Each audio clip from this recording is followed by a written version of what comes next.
Bonjour à toutes et à tous. Bienvenue à Limo en Vue, un événement qui vous est proposé par la Chambre départementale des notaires de l'Isère et par le journal Les Affiches de Grenoble et du Dauphiné. Pour en parler, j'accueille tout de suite Maître Olivier Moine, président de la Chambre des notaires, mais tout de suite un mot d'accueil de Nasrine Kaya, directrice générale du groupe Compra. Merci Pierre, bonjour à tous. En premier lieu, je tiens avant tout à remercier au nom du président des Affiches, Dominique Verdiel, et bien sûr de toute l'équipe, tous les participants qui interviendront au cours de cette séance d'information. Et bien évidemment, vous tous qui êtes connectés derrière votre ordinateur pour l'occasion. Dès 2020 et même un petit peu avant, nous avons nourri l'idée avec la Chambre des notaires de l'Isère de réunir nos 2 temps forts annuels consacrés au marché de l'immobilier, à savoir l'Observatoire de l'immobilier des notaires, très attendu chaque année par tous ceux qui s'intéressent au dernier prix de l'immobilier, et la table ronde des affiches qui réunit également à chaque édition une quinzaine d'acteurs locaux du territoire qui viennent aux affiches décrypter et analyser les actualités et les enjeux du marché de l'immobilier. Bien évidemment, crise sanitaire oblige, bien évidemment, nous n'avons pas pu tenir ce rendez-vous en présentiel puisque c'est l'appellation consacrée désormais et nous avons fait le choix d'organiser un événement mixant présentiel, donc en direct des affiches et diffusion numérique via une plateforme dédiée. Nous serons heureux de vous retrouver tous l'année prochaine, avec du public bien évidemment, et avec l'intégralité de nos intervenants traditionnels et potentiellement bien d'autres encore. Donc je souhaite à tout le monde une excellente séance de formation et d'information. Merci. Maître Moine. Bonjour à tous. Donc, la présentation de l'Observatoire de l'immobilier se fait de manière, comme disait Nasrine, de manière présentielle. C'est la 23e édition. Cette année, il a fallu innover pour s'adapter à la situation avec ce format digitalisé. Donc, je remercie vivement les Affiches de Grenoble pour cette présentation qui est associée donc à la table ronde qui réunit l'ensemble des professionnels de l'immobilier. Comme nous le savons, l'année 2020 était une année particulière avec le contexte sanitaire. C'est un marché qui a plutôt bien résisté, avec quelques baisses de volume, mais par rapport à une année 2019 qui était très forte. Donc, la baisse des volumes a baissé de 4% pour les appartements, 7% pour les maisons et terrains. On viendra plus en détail lors de la présentation. Et on a constaté une augmentation des prix. Donc, une augmentation des prix des appartements de l'Isère de 4,2%. Et le domaine où ça a le plus augmenté, c'est la maison individuelle qui a été le plus publicité, puisqu'on a une augmentation de plus de 6% sur la zone de l'Isère. Alors en fonction des secteurs, ça a un petit peu bougé, hein. Enfin, vous verrez plus en détail tout à l'heure. Donc on est avec un marché qui a été porté et donc qui a été dynamique. Les acquéreurs se sont retournés vers des terrains et sur des maisons avec des extérieurs, donc même pour les appartements, la terrasse, le balcon, etc. Ce sont des éléments de critères déterminants pour le choix. Et donc on se retrouve avec un marché immobilier avec une valeur refuge, la valeur pierre, avec un contexte où les taux d'intérêt sont bas, donc ce qui facilite les possibilités d'acquérir. Donc on verra tout ça dans le détail. Et aujourd'hui, on se retrouve avec un marché très tendu, dynamique, où il y a beaucoup d'acquéreurs et on trouve des biens qui se vendent très rapidement après la mise en vente. Donc c'est ce qui caractérise un petit peu notre marché aujourd'hui. Donc je vais laisser la parole à mes confrères et consorts qui ont fait une analyse secteur par secteur. Donc tout d'abord, Maître Lintanf qui fera le secteur de Saint-Marcelin et puis de la Bièvre. Et puis on aura ensuite Jean-Philippe Pauget qui analysera le secteur du Nord-Isère avec l'Isère rhodanien. Et puis ensuite Aurélie Bouvier examinera le marché du Grésivaudan et le marché particulier de montagne. Et enfin, Clément Dubreuil fera une analyse du marché grenoblois et de son agglomération. Voilà. Merci Maître Moine. On se retrouve effectivement avec plusieurs de vos confrères pour rentrer dans le détail de cet observatoire de l'immobilier. On se retrouve juste après cette courte séquence vidéo. Très bien, merci.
Nous revoilà sur le plateau.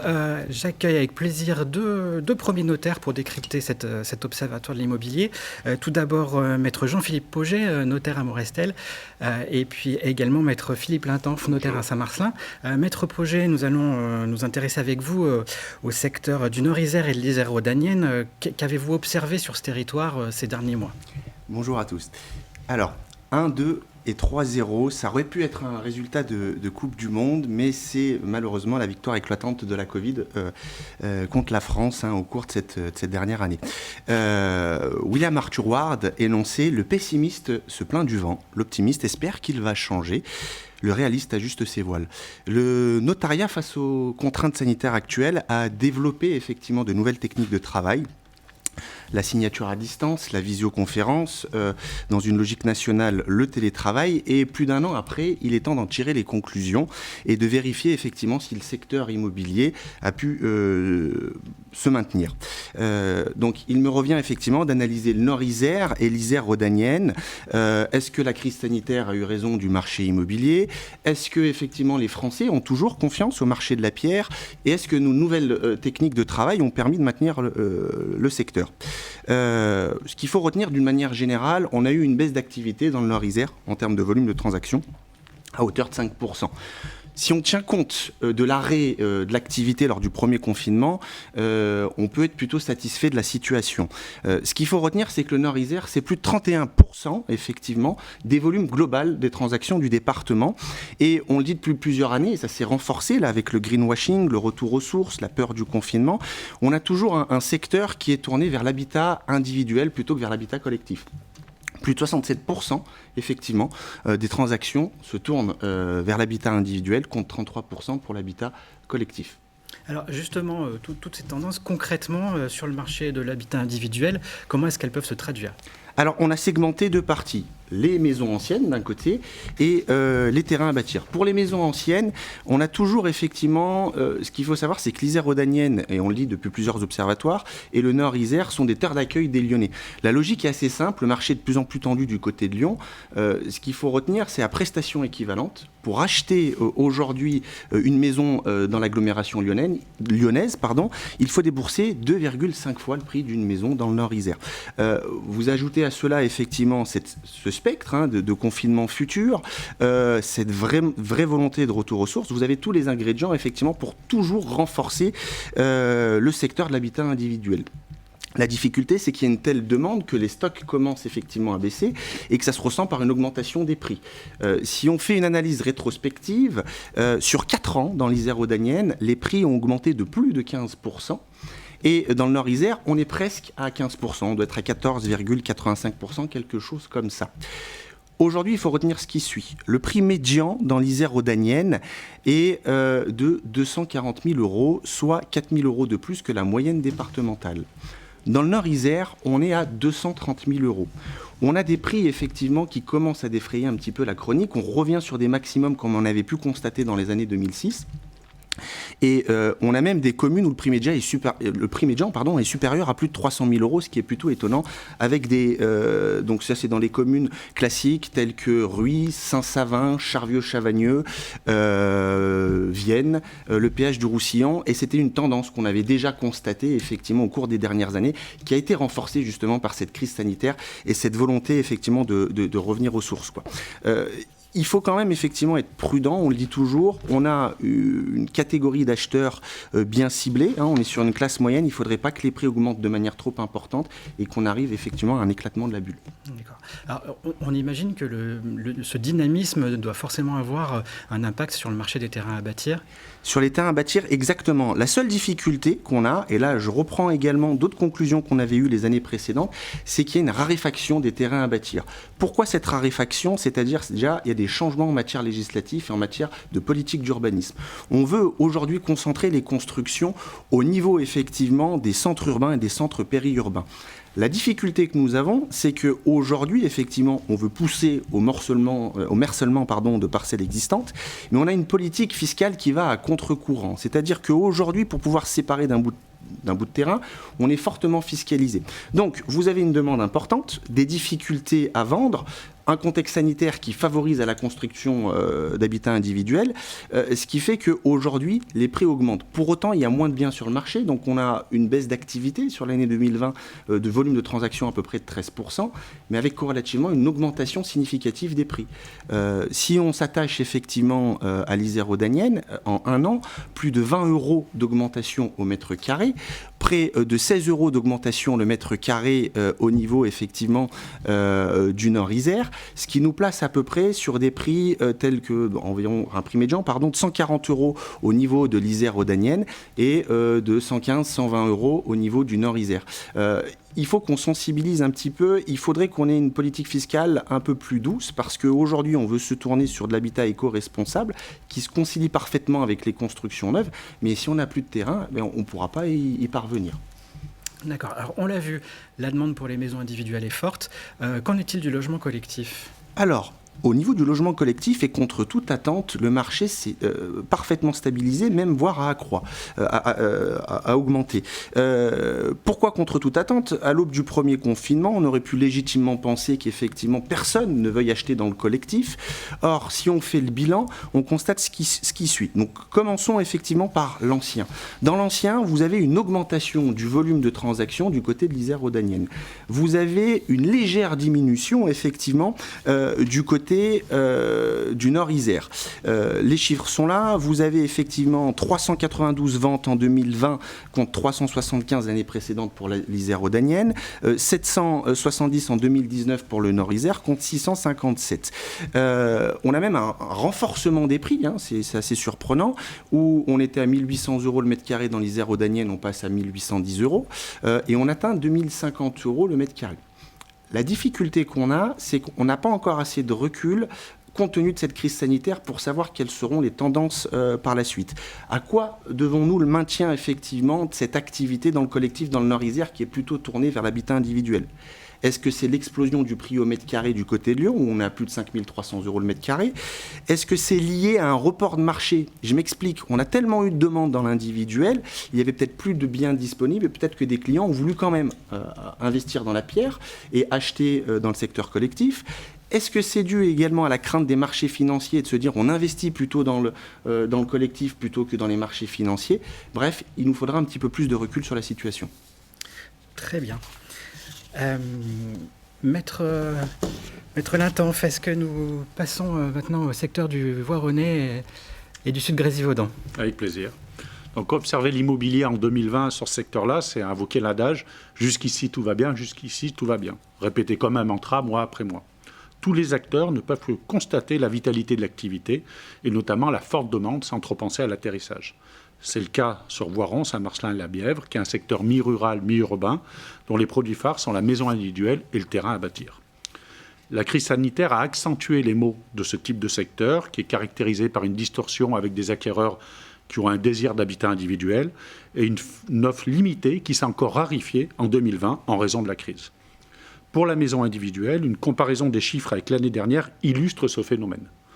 Sur 2019-2020, montre il y avait une hausse des prix qui était très raisonnée, 1,5 et un volume conséquent avec 1029 ventes de maisons anciennes. Sur 2020-2021, les chiffres font ressortir une hausse des prix à 5,9 et un volume en baisse de 876 ventes. Moins de produits, plus d'acquéreurs, il est assez simple de comprendre la hausse des prix. Chaque professionnel a constaté que les biens restaient peu de temps en vente et que les acquéreurs qui se sont fait souffler un premier produit ne négocient plus le prix. Et l'indice des prix, il est revenu au niveau de 2007. Il faut donc appeler les professionnels et notamment les agents immobiliers à essayer de modérer les prétentions des vendeurs car certains prémices de la crise vécue en 2008 se font ressentir. Ainsi, on retrouve sur 2020 la principale caractéristique du secteur. Une progressivité des prix, plus on se rapproche de la ville-centre, c'est-à-dire Grenoble. Mais quand on fait une analyse commune par commune, on voit que les écarts de prix entre les opposés du secteur, c'est-à-dire entre les communes rurales et urbaines, entre les communes plus ou moins de distance de Grenoble, se resserrent. Quelques chiffres. Sur les communes les plus urbaines de Saint-Martin, l'évolution des prix est limitée. Sur 2020, Voiron, moins 0,9. Aux Abrets, 0% d'augmentation. Sur Tulin, 1,5. À Saint-Marcellin, moins 1. et arrive moins 4,2% sur l'indice des prix. Mais sur l'ensemble du secteur, l'indice des prix, on l'a dit, a augmenté de 5,2%. C'est donc les petites communes les plus éloignées ou les plus rurales qui ont profité de la hausse. Saint-André-le-Gaz, 8,7 d'augmentation, Vinay, 16,9, Le Pont de Beauvoisin, 12,7 et Coublevis, plus 3,9% pour l'indice des prix. Sur la Bièvre, qui est un secteur encore un petit peu plus rural, il y a une situation beaucoup plus difficile à analyser et assez chaotique. Sur Beaurepaire, les prix ont diminué de 7,3%, mais on a eu 50 ventes. Par contre, sur la côte Saint-André, on a un indice qui a explosé à plus 17% des prix, avec 40 ventes. Donc on remarque que la quête de l'habitat individuel s'accomplit forcément au prix d'un éloignement et de déplacements plus importants. Mais ce rapprochement des prix entre communes rurales et urbaines, c'est plutôt cet élément, ce rapprochement des prix qui a fait fortement impacter le secteur lors de la crise immobilière. Et puis on a des nouveaux thématiques qui vont avoir une influence sur les prix. C'est notamment l'installation de ce qu'on pourrait qualifier de néo-ruraux. La cohabitation avec les agriculteurs, la gestion des déplacements et le développement du télétravail et donc des réseaux vont impacter les prix. Il est clair, par exemple, que le télétravail s'adresse à des personnes qu'on pourrait qualifier de col blanc avec un pouvoir d'achat intéressant. Or, jusqu'à maintenant, le secteur de la Bièvre ou de Saint-Marcellin s'adressait aux travailleurs du secteur primaire ou secondaire. Pour 2021, les maisons mises en vente resteront rares. Les vendeurs n'ont clairement pas l'intention de quitter leur habitat individuel si prisé. Il faudra donc se tourner vers la construction et les terrains à bâtir pour essayer d'amortir la demande. Alors justement, sur les terrains à bâtir, on imagine que là aussi, il y a un impact certain sur le marché. Le prix du terrain à bâtir ou le volume de vente diffère et n'a pas encore été impacté, on va dire, par la crise sanitaire. Quelques chiffres, le prix médian du terrain à bâtir a connu une diminution de moins 5% sur le secteur de Voiron-Saint-Marcellin et de plus 5% sur la Bièvre. Le volume des ventes était de 202 ventes en 2019, 227 en 2020 sur le secteur de Voiron-Saint-Marcellin. Donc le volume a augmenté. Par contre, sur la Bièvre, le volume a diminué. 106 ventes en 2019, 76 ventes en 2020. Donc ces chiffres sont difficiles à saisir, mais les baisses des prix sur Voiron-Saint-Marcellin ou de volume sur la Bièvre peuvent être attribuées aux caractéristiques de la vente de terrain à bâtir. On est sur des délais longs avec des formalités multiples et de nombreux intervenants. Donc l'année 2020 qui a été entrecoupée de confinement, de suspension de délai, n'était pas propice à ce type de bien. Mais la raréfaction des maisons fait que les acquéreurs commencent fortement à s'intéresser à ce marché. On peut constater depuis le début de l'année 2021 que les terrains à bâtir se vendent très bien en lotissement, qui est le produit le plus répandu compte tenu de la densification, et puis très bien en terrain diffus, mais là les produits sont très rares.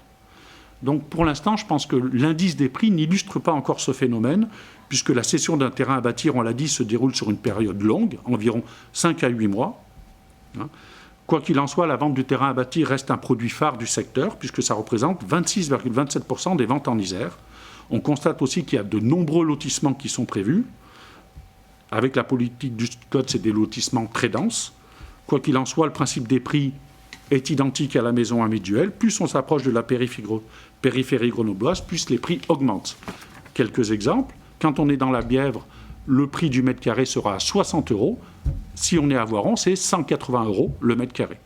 Donc le prix médian du secteur, c'est entre 85 et 90 € le mètre carré.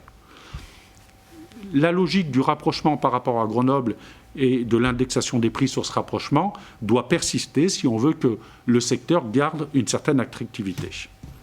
D'accord. Et le marché collectif ancien, de son côté, a-t-il souffert de la crise ? Alors, le volume des ventes est resté relativement proche de 2019. 498 ventes en 2020, 476 en 2019. Sur la Bièvre, on est sur un micro-marché puisqu'il y a eu 53 ventes de biens collectifs anciens. Mais contrairement à ce qu'on pourrait préjuger compte tenu de la crise, l'indice des prix de l'habitat collectif n'a pas marqué de coup d'arrêt. Au contraire, la Bièvre a connu une augmentation de l'indice des prix dans l'habitat collectif ancien de 6,2 pour un prix médian de 1 500 € le mètre carré. Voiron-Saint-Marcellin, 3,9% pour un prix de 1 730 € le mètre carré. Sur le secteur, il faut surtout rappeler qu'une commune de taille moyenne fait figure d'exception, c'est Voiron, qui a clairement un marché porté vers l'immeuble collectif. 34% des ventes d'appartements pour un prix médian de 1 890 €. Donc, si on veut apporter une analyse de ces chiffres, on n'y voit pas forcément un rejet du centre urbain dû à la crise, mais l'indice des prix montre quand même un attrait pour les petites communes. Plus 15% pour les prix sur Saint-Marcellin, plus 6,3% pour Yves, plus 7% à Voiron et plus 13% à Moiron. Alors qu'en 2019, ces mêmes communes avaient subi des baisses ou une stagnation des prix. En 2019, sur Saint-Marcellin, c'est une augmentation de 2%, sur Yves de moins 5,8%, sur Voiron de 0,7% et sur Moiron de 0,5%. Donc il y a clairement une augmentation, un effet sur les prix. Mais je pense qu'on peut y voir pour l'instant surtout l'action conjuguée du désir toujours présent de devenir propriétaire, de la faiblesse des prix dans ces petites communes par rapport aux grands centres urbains, et puis des banques qui ont continué à jouer leur rôle de prêteur, puisqu'on a encore beaucoup de prêts de 25 ans à des taux historiquement bas. Il faut clairement que l'effort pour inciter les propriétaires à rénover leurs bâtiments anciens se poursuive.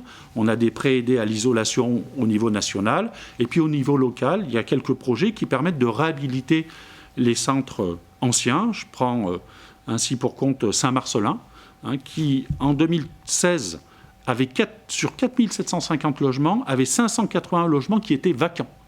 Grâce à un plan de réhabilitation qui va durer sur une période de 20 ans, on peut espérer la réhabilitation du centre-ville. Et c'est ça qui va amener des nouveaux acquéreurs sur le secteur. Et c'est vrai qu'apporter les critères de l'habitat moderne aux immeubles anciens, l'ascenseur, le chauffage collectif, l'isolation, va permettre de capter des acquéreurs âgés qui veulent quitter leur maison pour revenir en centre-ville. Et compte tenu du peu de programmes de construction, du peu de logements neufs sur le secteur, ça va permettre aux acquéreurs avec un potentiel d'achat de se tourner vers l'habitat ancien.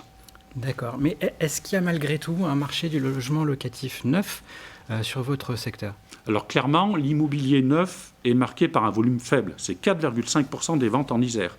Et il est inexistant sur certaines communes. Les communes proches de Grenoble supportent la part la plus importante des ventes, avec des prix qui sont proches des plus forts sur la moyenne de l'Isère. Cela est dû en fait aux caractéristiques de notre secteur. On vient pour l'habitat individuel et il y a une forte différence des prix entre l'immeuble ancien et l'immeuble neuf. L'immeuble neuf, on est sur un prix médian des prix à 3 080 € le mètre carré, alors que dans l'ancien, on le rappelle, on est à 1 730 € le mètre carré. On constate toutefois que plusieurs communes sont concernées par des programmes de faible importance, environ 20 appartements, et que les acquéreurs plus âgés sont désireux de revenir en centre-ville, on l'a dit pour l'ancien.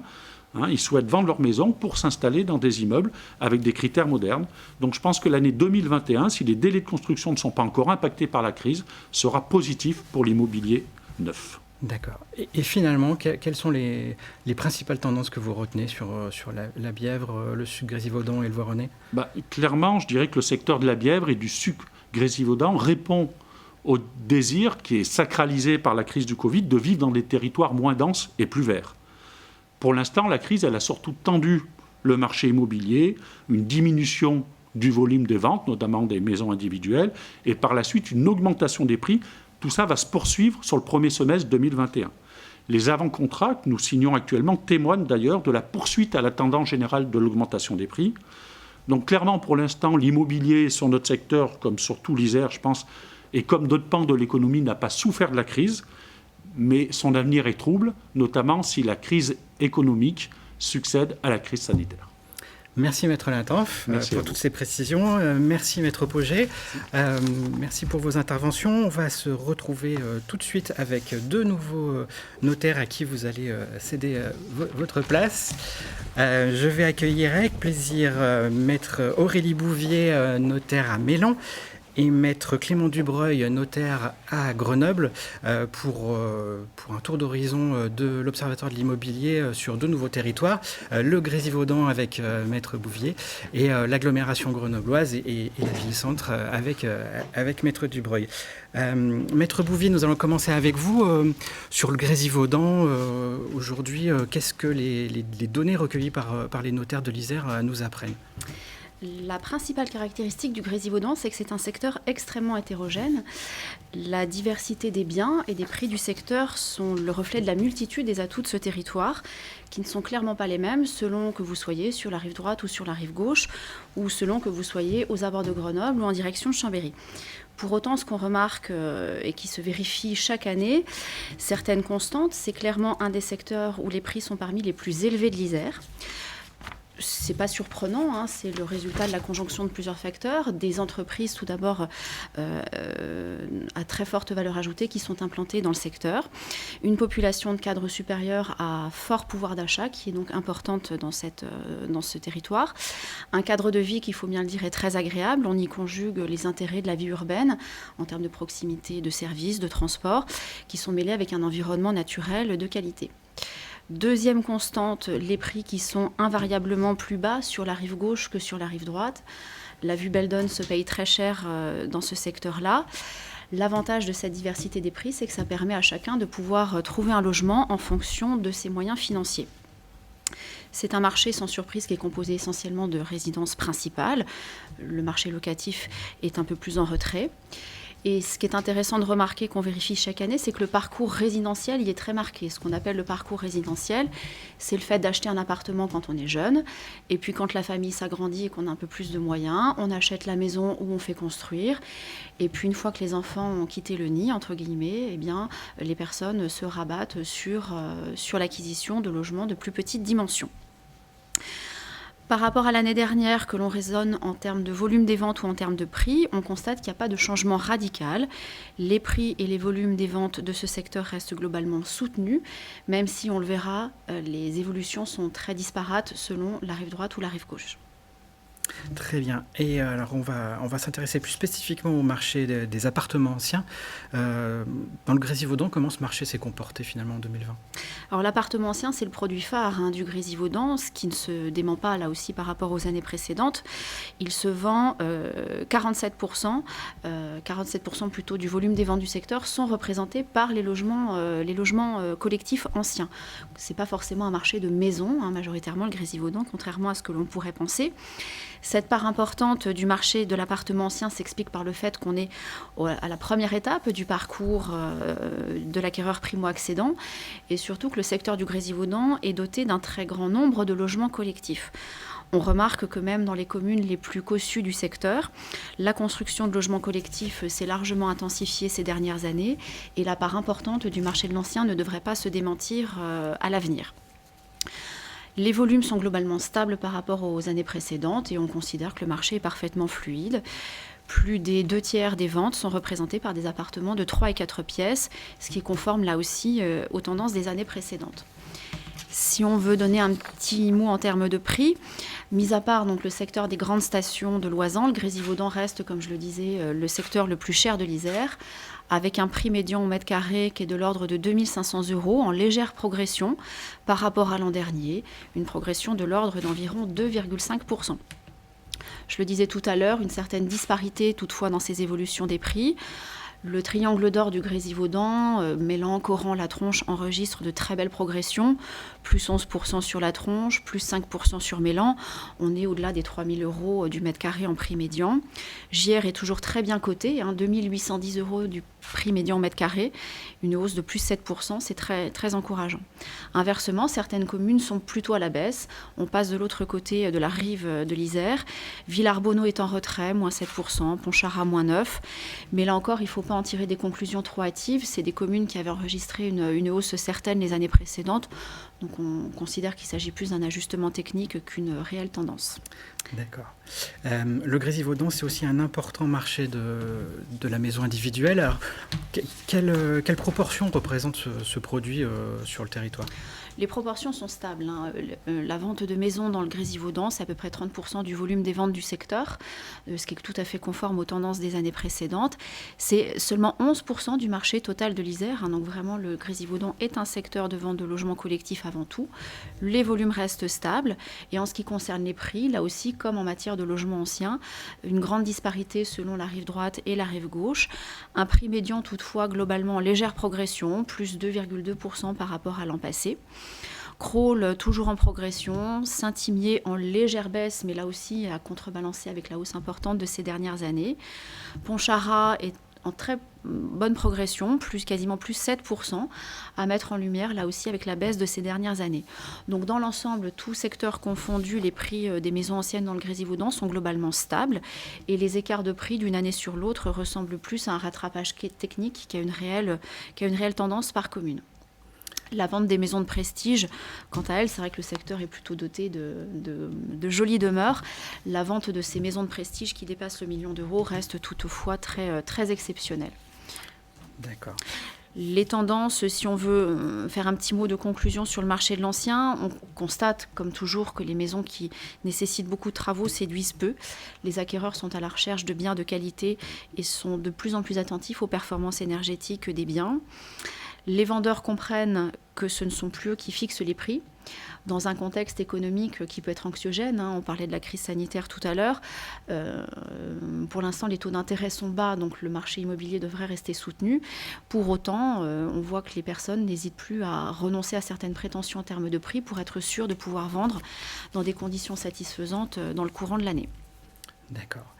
Il y a un sujet sensible dans le Grésivaudan, c'est le foncier. Comment s'est comporté le marché des terrains à bâtir ces derniers mois ? Je crois que c'est assez conforme avec les autres secteurs de l'Isère. Le terrain à bâtir reste une denrée rare. Dans le Grésivaudan, comme ailleurs en Isère, la tendance à la densification des biens ne se dément pas. En 2007, il se vendait principalement des parcelles d'à peu près 1000 m². Clairement, aujourd'hui, la tendance s'est inversée. Les parcelles de moins de 600 m² représentent plus de la moitié du marché des ventes de terrains à bâtir. Le volume des ventes de terrains à bâtir, on l'a vu avec mes précédents confrères, a légèrement augmenté en Isère. Il est en léger retrait dans le Grésivaudan, ce qui s'explique tout simplement par la rareté de ce type de produit. Une tendance à noter et qui est à contre-courant par rapport à la tendance des autres secteurs isérois, c'est que le prix médian au mètre carré est en légère baisse par rapport aux autres secteurs du territoire. Mais je pense là aussi que ce n'est pas une tendance générale, que c'est plus un ajustement technique parce qu'on a vu notamment dans le secteur de la rive droite des prix qui étaient largement à la hausse, voire parfois même trop par rapport à la qualité des produits. Donc encore une fois, une correction technique. Globalement, sur les 5 dernières années, quand on mesure les écarts de prix, les prix des terrains n'ont pas baissé dans le Grésivaudan. Sans surprise, ce sont la tranche des 30-39 ans qui se portent majoritairement acquéreurs des terrains à bâtir, ce qui correspond là encore tout simplement à leurs besoins. Et sans surprise, ce sont majoritairement des retraités qui se séparent de leur terrain, soit pour trouver des logements plus appropriés à leurs besoins, soit tout simplement détachement parcellaire oblige pour avoir quelques rentrées financières substantielles à l'âge de la retraite. D'accord. Alors, sur un autre type de produit, cette fois, sur les appartements neufs, quelles remarques peut-on faire en observant les prix qui figurent dans cet observatoire cette année ? Donc, sans surprise là non plus, il se vend beaucoup moins d'appartements neufs dans le Grésivaudan que d'appartements anciens. Le rapport est d'à peu près 1/3. Légère augmentation du volume des ventes, ce qui est encourageant. Il faut noter quand même que le Grésivaudan est, avec le Nord-Isère, le secteur où il se vend le plus de logements neufs. Le rythme des constructions, on l'a vu dans les communes, même les plus cossues du secteur, a largement été augmenté au cours de ces dernières années. Qu'est-ce qu'il en sera dans le futur ? On n'en sait rien pour l'instant, mais le rythme de construction s'est bien intensifié et la poursuite de la hausse des volumes des ventes et des prix ne s'est pas démentie. La plupart des acquéreurs des logements neufs dans le Grésivaudan sont des retraités. Les biens neufs dans le Grésivaudan supposent d'abord un haut pouvoir d'achat. Donc c'est vrai que c'est plus en adéquation avec la capacité de financement des retraités. Et puis ce sont des biens qui, en termes de qualité, correspondent parfaitement aux attentes de ces populations. On voit aussi très régulièrement des gens qui n'hésitent plus à quitter leur commune, je pense notamment à l'hypercentre, pour venir s'installer dans le logement neuf du Grésivaudan. D'accord. Est-ce que vous pouvez nous dire quelques mots, Maître Bouvier, sur le marché de l'immobilier de montagne et notamment sur ce qui se passe dans les stations iséroises ? Alors, l'immobilier de montagne, le marché a été quelque peu perturbé, on va dire, par la crise sanitaire. Cela étant, il y a quand même des tendances qui se dénotent. C'est un marché clairement donc, de résidences secondaires qui attire, à la différence du marché de l'immobilier de montagne en Savoie, essentiellement des gens du coin, beaucoup de Grenoblois, beaucoup de Lyonnais. Pas de comparaison possible entre le massif de Beldonne, le massif de Loisan ou encore le Vercors, tant les prix sont disparates. Un studio à Champs-Roux se vend aux alentours de 55 000 €, alors qu'à surface équivalente, on est à quasiment plus de 2 fois le prix à l'Alpe d'Huez. L'Alpe d'Huez qui tient le haut du panier, on est sur des prix médians à 4 850 €, mais qui ne signifie rien tel quel, tant les prix sont élevés sur cette commune. C'est un marché qui est tendu parce que beaucoup de petites surfaces, alors que la demande se porte clairement en faveur de surfaces plus grandes. On ne peut pas tirer aujourd'hui de conclusion sur la crise du Covid. L'avenir nous dira si les communes ont su s'adapter pour attirer toujours plus de clientèle dans leur station. Ce qui est certain, et on le sait déjà, c'est que le modèle économique doit se réinventer dans ces stations pour soutenir le marché immobilier. La neige ne suffit plus. Merci Maître Bouvier pour ce tour d'horizon du Grésivaudan et de la montagne. Nous allons redescendre maintenant dans l'agglomération grenobloise avec vous, Maître Dubreuil. On va commencer par l'agglomération peut-être au sens large, mais d'abord un focus sur la ville-centre, sur Grenoble. Finalement, sur tout ce territoire, quelles sont les principales tendances que vous avez pu relever au cours des derniers mois ? Alors bonjour. Pour analyser le présent, on va revenir un petit peu en arrière. On va se rappeler que lors des 2 dernières éditions de l'Observatoire de l'immobilier, on avait constaté que le marché grenoblois était à contre-courant en fait, du reste de la France et même du reste du département, puisque durant 2 années consécutives, les prix avaient baissé, et ce malgré un volume de vente assez élevé, voire exceptionnel. Mais alors cette année, en 2020, le prix médian des logements anciens à Grenoble a progressé de 4,3%. S'il faut retenir une grande tendance, voilà, c'est celle-là. Et dans le même temps, et malgré les périodes de confinement, le volume des ventes s'est presque maintenu par rapport à 2019. On rappelle 2019, une année pourtant qui était exceptionnelle en termes de volume. Et alors sur Grenoble Intramuros, comment les prix se sont-ils comportés ? Alors, au sein de Grenoble Intramuros, déjà la progression des prix des appartements anciens est assez uniforme selon les quartiers. On a peut-être deux données quand même à préciser. Notamment, on peut noter la confirmation de l'attractivité du secteur de l'île verte, avec une augmentation de 10% des prix en 2020, et à l'inverse, une forte contraction du secteur des Alliés et des Alpins, avec une baisse de 6,4%. Les autres secteurs, le secteur des eaux claires, des grands boulevards ou encore de la Capuche, progressent quant à eux de plus de 6%. Et on peut rappeler du coup que les quartiers les plus chers restent dans l'ordre l'hypercentre, l'île verte, puis le secteur de Beria. Donc déjà, on peut constater qu'alors qu'on avait beaucoup parlé de mise au vert durant cette année 2020, les prix de Grenoble, qui est pourtant une ville très dense, donc ces prix ont progressé. Malgré tout, donc ça c'est une progression dans l'ensemble, mais il faut rappeler quand même que la situation sanitaire a modifié les critères de recherche. Les acquéreurs ne recherchent plus les mêmes biens. S'il y a un nombre important de logements à trouver acquéreurs, certains sont plus recherchés, je l'ai déjà entendu dire par mes confrères juste avant. Ainsi, les acquéreurs à Grenoble désirent de plus en plus souvent une terrasse et aussi une pièce dédiée au télétravail. D'accord. Et alors dans le reste de l'agglomération, comment le marché se comporte-t-il ? Est-ce qu'on retrouve un peu les mêmes tendances ? Alors, ça va dépendre des secteurs. Là, au sud de Grenoble, on peut distinguer les secteurs de Claye, Vars et Vif, qui sont assez proches, dont les prix tant des appartements que des maisons ont fortement progressé. À notre avis, c'est l'illustration du désir des Français de s'éloigner des centres-villes après les longs jours de confinement connus en 2020. Ensuite, les communes de Pont-de-Claye et Chirolles ont progressé également de 6%, mais il faut peut-être rappeler que sur 5 ans, leurs prix, eux, sont encore en fort recul. Plus au nord maintenant, on peut parler des prix des appartements de Cessinay et de Fontaine. Ils stagnent, ces prix sur Cessinay et Fontaine, mais par contre les prix des maisons, eux, progressent dans ces secteurs. Et globalement, que l'on soit dans les communes du sud ou du nord de l'agglomération, on peut constater, sans surprise, il y a une progression des maisons qui est plus forte que celle des appartements anciens. Alors, cette augmentation, donc on peut résumer, on a eu 2 ans de baisse, là il y a une augmentation, on peut s'en réjouir, mais on va essayer de mettre cette augmentation des prix un peu en perspective et la comparer, cette augmentation, au marché de nos voisins et des grandes villes voisines. Et bien en fait, souvent, l'augmentation des prix des villes de notre région est plus importante en réalité que sur Grenoble. Ainsi, pour les plus proches, on notera une progression des prix de Chambéry de 6,4%. Ce qui nous permet de constater que désormais les prix des appartements anciens de Chambéry sont comparables à ceux des logements grenoblois. Annecy, ensuite, progresse de 6,7%, hein, et Lyon progresse encore, j'ai envie de dire, de 11%. Ces deux dernières villes, d'ailleurs, Annecy et Lyon, présentent aujourd'hui des prix qui sont presque 2 fois supérieurs, hein, au prix médian des logements anciens sur Grenoble, ce qui est assez symptomatique, et ce qui d'ailleurs a un effet un petit peu, hein, et on s'aperçoit, nous, dans nos études, que l'on peut rencontrer des investisseurs hors Grenoble qui viennent rechercher des biens à l'investissement à Grenoble, attirés par des prix qui sont inférieurs aux villes qu'ils occupent et dans lesquelles ils ne peuvent pas se porter acquéreurs.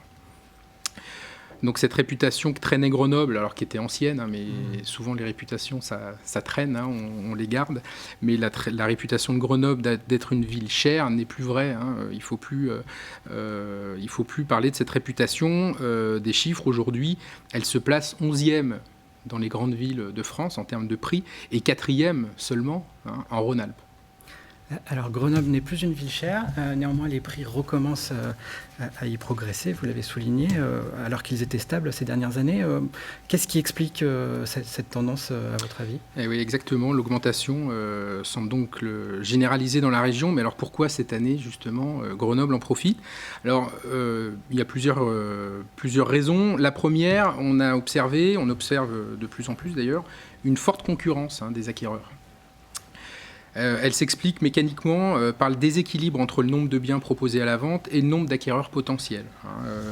En effet, ils sont nombreux, hein, les candidats à la propriété immobilière sur Grenoble. Pourquoi ? Premier élément de réponse, l'année 2020, on l'a dit, hein, souvent dans les médias, c'est pas propre à Grenoble. L'année 2020 a été propice à l'épargne, hein, on le sait. Et certains, du coup, à l'issue de cette année, se découvrent un apport suffisant désormais pour passer à l'acte. D'autres, c'est un autre élément de réponse, alors à tort ou à raison d'ailleurs, mais d'autres craignent de perdre leurs avoirs financiers, hein, et préfèrent la pierre, un investissement jugé plus sûr, une valeur refuge, hein, comme le disait Maître Moine tout à l'heure. Autre élément de réponse, l'octroi des prêts immobiliers a encore été facilité par le Haut Conseil de stabilité financière en fin d'année 2020. Et si on y ajoute des taux d'intérêt qui restent historiquement bas et stables, surtout, les feux sont ouverts. Et donc on a des acquéreurs, ils sont là. Et désormais, reste à trouver les biens à vendre pour eux. Et là, ça se complique, hein. Donc c'est la deuxième raison pour laquelle on a une forte... en tout cas, on a une concurrence entre ces acquéreurs, peu de biens à la vente. Alors, pourquoi ? Si on doit essayer de répondre à cette question, d'abord, on se rend compte que les propriétaires se révèlent peu motivés à mettre en vente leurs biens. En réalité, on s'aperçoit parfois qu'ils craignent à leur tour de ne pas trouver en fait, de biens après avoir vendu le leur, et donc ils préfèrent attendre justement d'avoir plus de facilité pour trouver un nouveau bien. D'autres fois, d'autres propriétaires sont toujours inquiets par la crise sanitaire et ils réservent leur décision de vendre à la sortie de la crise. Donc les stocks s'amenuisent et on a encore une fois, du fait d'un grand nombre de candidats acquéreurs et de stocks qui s'amenuisent, évidemment une augmentation des prix. C'est comme ça qu'on va faire cette analyse. D'ailleurs, on va remarquer une chose, c'est que cette forte concurrence entre ces candidats acquéreurs nous permet d'observer parfois des comportements qu'on avait plus l'habitude d'observer dans des marchés plus tendus, comme à Lyon par exemple ou à Paris. Deux exemples assez symptomatiques. Certains vont faire une offre de manière un petit peu précipitée, sans vraiment prendre le temps de la réflexion, quitte à se rétracter en réalité, parce qu'ils ont peur en fait de perdre la perle rare et de voir quelqu'un faire une offre plus vite qu'eux. Donc ils vont se précipiter un petit peu dans leur décision. D'autres hésitent à révéler la nécessité d'obtenir pour eux un prêt immobilier. Ils n'osent pas trop révéler cette condition de leur achat. Pourquoi ? Pareil, de peur que le vendeur va leur préférer un autre candidat acquéreur. Alors ces comportements dans un marché sont risqués parce que le marché immobilier, il faut qu'il soit dicté par la transparence, hein, évidemment. Nous, on en est un peu les garants.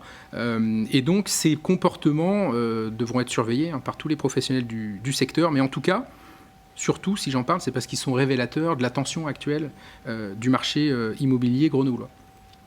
Alors on sera attentif du coup aux conséquences de cette tension, hein, sur les prix, même si déjà, de manière peut-être un peu précipitée, mais sur le court terme et sur 3 mois donc seulement, on peut observer déjà une hausse de l'indice des prix grenoblois de plus de 2%, quand il est dans le reste de la province de seulement 1%. Voilà. Très bien, merci Maître Dubreuil pour ce focus sur l'agglomération grenobloise. Nous allons maintenant poursuivre cette IMO en vue avec notre deuxième partie qui va démarrer dans quelques instants, notre table ronde qui va rassembler les acteurs du marché de l'immobilier en Isère. Mais avant cela, nous allons retrouver Maître Mathieu Fontaine, président du Conseil régional des notaires de la Cour d'appel de Grenoble, qui va à la fois nous présenter les nouveaux locaux de la maison du notariat et puis surtout nous dévoiler les principales tendances qu'il a relevées sur le marché national cette fois. Nous le retrouvons tout de suite en vidéo. Alors nous nous trouvons dans les locaux de la maison du notariat qui abrite le conseil régional des notaires de la Cour d'appel de Grenoble. Ces locaux sont tout neufs, hein, ils viennent juste d'être rénovés. On vient de passer 1 année et demie de travaux un peu compliqués compte tenu du contexte sanitaire. Et aujourd'hui, nous pouvons évoluer dans ces locaux fonctionnels, entièrement rénovés, qui disposent également d'espaces de travail et d'espaces de conférence. Le marché immobilier a connu une évolution particulière, hein, depuis quelques mois. Vous l'imaginez, la crise sanitaire a transformé en profondeur les habitudes des Français et notamment les habitudes liées à l'investissement immobilier. Contre toute attente d'ailleurs, le marché immobilier a été intense. L'année 2020 notamment a connu une augmentation des prix indéniable, une légère baisse, en tout cas un tassement des volumes. On peut l'imaginer d'ailleurs, ce sont les villes qui ont souffert un petit peu de ce marché immobilier en 2020 au profit des périphéries des communes et surtout de la campagne. La campagne a connu un vrai regain d'activité et aujourd'hui les volumes se sont concentrés sur ces espaces ouverts, sur des espaces aérés. Les citadins, les urbains ont eu envie de retrouver un petit peu de confort de vie. Ce marché tout particulier, on ne sait pas comment il va se comporter d'ailleurs dans les mois qui viennent. Je pense que ce ressenti, notamment lié au premier confinement, qui a incité les urbains à sortir de la ville, va s'ancrer dans le temps, néanmoins. Et qu'en tout cas, sur du moyen terme, sur les 10 prochaines années, les Français vont garder cette habitude d'investissement plutôt orientée vers de l'espace et plutôt orientée vers l'extérieur.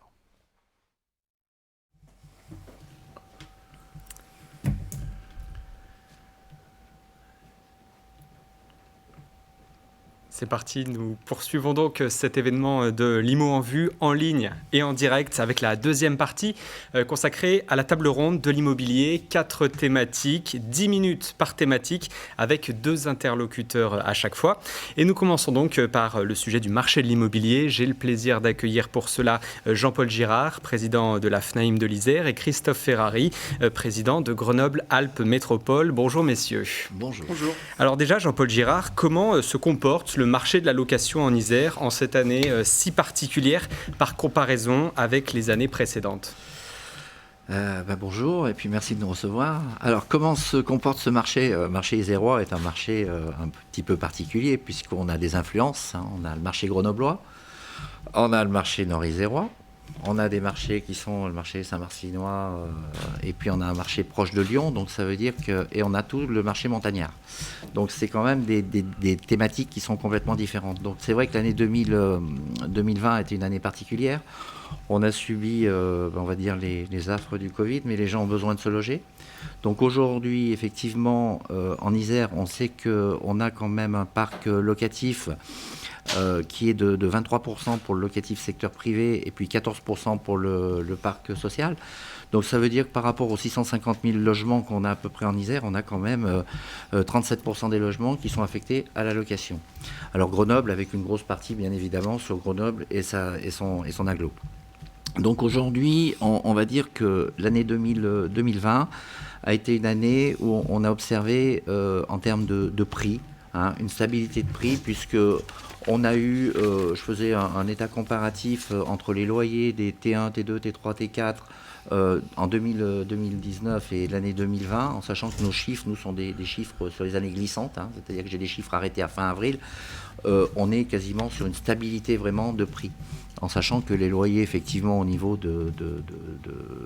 qui sont gérés par les professionnels, sont des loyers qui sont encadrés, puisqu'on n'a pas besoin on est tenu à respecter les augmentations normales. Donc, on a vraiment une stabilité de prix. Donc, qui est observée vraiment sur Grenoble. C'est le constat qui a été fait. Au niveau d'un secteur comme le Nord-Isère, le Nord-Isère, on a une demande qui est très forte au niveau du locatif, très forte au niveau de la demande de maisons. Vous me parlez du Covid. Quand on parle du Covid, qu'est-ce qui s'est passé? Télétravail, un changement d'habitude au niveau du travail, une nouvelle demande, les gens ont demandé un changement d'espace. C'est vrai que c'est ce que je dis souvent, il faut adapter l'habitat aujourd'hui à la demande de nos clients ou du consommateur. Voilà. Donc on a vraiment une demande aujourd'hui qui a été très forte sur l'année 2020 et aujourd'hui sur la demande de maisons. Donc ça, c'est vraiment la demande qui est vraiment très très forte. Et on va dire qu'on a strictement toutes les agences ou les particuliers qui peuvent faire du locatif, qui ont des maisons à louer. Il n'y a plus aucune maison à louer. Aujourd'hui, quand un produit sort, qu'il est au prix du marché, enfin qu'il est dans un prix tout à fait normal, il n'y a pas de problème. Ce bien est loué dans la journée. Il y a le choix pour les dossiers, il n'y a aucun souci. Ça, c'est pour la tendance globale. C'est vraiment la tendance globale, générale, sur tout le territoire de l'Isère. Et quelle est la disponibilité et la qualité de l'offre en location dans le département, que ce soit en volume ou en qualité de logement? Alors, aujourd'hui, on est sur les mêmes volumes que l'année... Alors, 2020 était une année particulière, bien sûr, donc avec cette année Covid. Ce matin, on faisait un point au niveau du marché locatif. On est exactement sur les mêmes tendances que 2019. Au niveau des chiffres, on est sur les mêmes chiffres que 2019. On commence sur la région grenobloise à avoir les dédits qui sont en train de se produire. Bon, on sait très bien que Grenoble est une ville étudiante, donc quand arrive le mois de mai, on va partir en vacances, on va passer les examens, donc on libère les appartements, donc on est vraiment en phase aujourd'hui. Par contre, la grosse tendance du marché, c'est que les gens ont besoin de confort. Ils demandent du confort. Tous les vieux appartements qui sont dans des quartiers un peu plus avec des immeubles, des vieux immeubles, on va dire les vieux immeubles haussmanniens par exemple de Grenoble, si ces appartements ne sont pas rénovés, n'offrent pas une cuisine équipée, n'offrent pas des sanitaires ou des douches qui sont sympas, etc., et pas une bonne qualité, ils ne se louent plus. Le marché du neuf, en termes de locatif, tout ce qui est neuf aujourd'hui, est loué dans la journée. Donc ça, il n'y a aucun souci. Bon, avec les loyers du Pinel, donc voilà, on reste quand même dans le loyer Pinel. Donc vraiment, la grosse problématique qu'on va rencontrer aujourd'hui, c'est vraiment, on va peut-être pas aborder le sujet maintenant, mais dans l'avenir, ça va être la rénovation des logements. Aujourd'hui, on est vraiment en phase de rénovation et cette rénovation va avoir un coût, va avoir une incidence sur les bailleurs, va avoir une incidence sur l'investissement. Donc c'est vrai que nous, FNAIM, on a sollicité déjà l'État pour pouvoir demander de mettre en place tous les appartements qui vont être des appartements qui sont aujourd'hui classés F et G. Ça veut dire que ces appartements classés F et G, il faudra qu'en 2028, ils soient déjà réhabilités pour avoir des normes énergétiques qui soient inférieures à D. Donc ça représente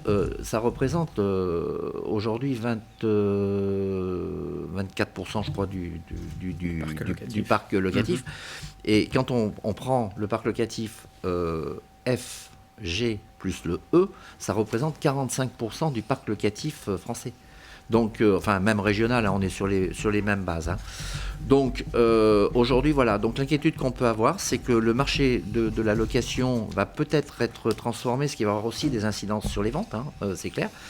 On a un gros travail, nous, à faire, et c'est pour ça qu'on sollicite et qu'on sensibilise l'État pour pouvoir obtenir des aides. C'est parce que les bailleurs sont des gens, quand on prend Grenoble, qui est une ville étudiante, les bailleurs, souvent, sont des anciens commerçants ou des gens qui ont fait leur retraite avec leur loyer. Donc, c'est un complément de revenus. Et il faut savoir aujourd'hui que ces gens-là ont besoin, et demain, on va leur demander, il faut rénover vos appartements, sinon, vous n'aurez plus le droit de les louer. Donc, voilà. Donc, la question qu'il faut se poser, c'est celle-là. On parle d'encadrement des loyers, on parle de tous ces thèmes. Je crois qu'il est important de se mettre autour de la table pour discuter de toutes ces choses-là. Voilà l'incidence que peut avoir effectivement le marché. Le marché locatif, dans le neuf, il est très bon. Il n'y a aucun problème. C'est la qualité des appartements sur lesquels il va falloir travailler. C'est dans ce sens-là qu'il faut aller. Donc je crois que tout le monde, on en est tous conscients. On a un gros travail à faire. Les collectivités territoriales, nous les professionnels, etc. Et puis d'avancer dans le même sens pour pouvoir essayer de trouver des solutions pour loger les gens. Très bien, merci beaucoup. Justement, on va y venir avec Christophe Ferrari, président de Grenoble-Alpes Métropole. Ce que vous venez d'entendre va sans doute faire écho à quelques politiques publiques, notamment sur l'isolation thermique des logements que vous allez pouvoir détailler. Mais on l'évoquait à l'instant, une des mesures importantes, décidées cette année en tout cas, c'est la candidature à l'expérimentation de l'encadrement des loyers sur 28 communes de la métropole de Grenoble. Pourquoi cette décision ? D'abord, c'est une décision qui s'inscrit dans un travail qui ne date pas d'aujourd'hui. Ça n'a pas été une décision comme ça, dogmatique, idéologique, posée là. D'abord, il a fallu poser collectivement un observatoire. Finalement, comment on arrive à observer de façon extrêmement fine à l'échelle métropolitaine, quels que soient les quartiers. La métropole grenobloise est très diverse. Hein. D'une rue à l'autre, vous passez d'une commune à l'autre, vous avez des mécaniques de loyer qui ne sont pas les mêmes, des qualités de logement qui ne sont pas les mêmes. Donc, il faut se doter d'outils. Et en fait, pour moi, et je le dis très simplement, l'encadrement des loyers est un outil supplémentaire pour éviter des abus qui pourraient exister. Les abus sont peu nombreux, mais par essence, comme toute chose dans la vie. Mais en tout cas, il faut pouvoir se doter de cela, qu'avec un outil de médiation, avec les services de l'État, qui permet de s'assurer que, effectivement, dans certains cas, les propriétaires ne dépassent pas les prix moyens, ou en tout cas la fourchette qui est donnée. Dans la très grande majorité, les choses se passent très bien. Et les professionnels le font, et moi je salue leur professionnalisme là-dessus. Mais c'est simplement un outil qui permet de se développer. C'est pas qu'à Grenoble, c'est un outil qui a été porté par plusieurs équipes gouvernementales et qui aujourd'hui se pose. Simplement, peut-être en un mot, comment c'est calculé ? Alors en fait, vous avez cette notion de statistique tout simplement des loyers au mètre carré en fonction de la typologie de logement. Donc c'est quelque chose de très précis parce que les T1, les T2, c'est pas la même chose que les T3, les T4 en termes de prix au mètre carré. Donc il faut se doter d'un outil qui soit partagé. Et là, on a eu justement ce travail commun qui est particulièrement, très intéressant avec les professions et qui vous permet qu'il y a un prix moyen défini, il y a, une fourchette, et vous devez être dans cette fourchette. Alors après, vous avez des typologies de logements qui vont varier, si vous avez un petit rez-de-jardin, si vous n'avez pas de petit rez-de-jardin, etc. Mais c'est là où, finalement, le locataire, si à un moment donné, il peut détecter que son loyer finalement présente ou présenterait certaines anomalies. Il ira voir la commission, il saisira la commission, ça sera étudié par un tiers extérieur, c'est pas la collectivité qui va le faire, mais c'est les services de l'État qui vont regarder ça et qui vont dire oui ou non, il y a un écart. En fait, le fait de poser cet élément-là, c'est un peu une forme de dissuasion, du coup. Parce que le fait qu'il y ait cela, va forcément, à un moment donné, dire à des propriétaires qui pourraient, dépasser les prix, se dire, en fait, mon locataire aura cet outil et j'ai plutôt intérêt à plutôt me mettre dans les règles et dans la fourchette. Donc pour moi, c'est vraiment un outil qui permet d'éviter des abus et un outil de plus.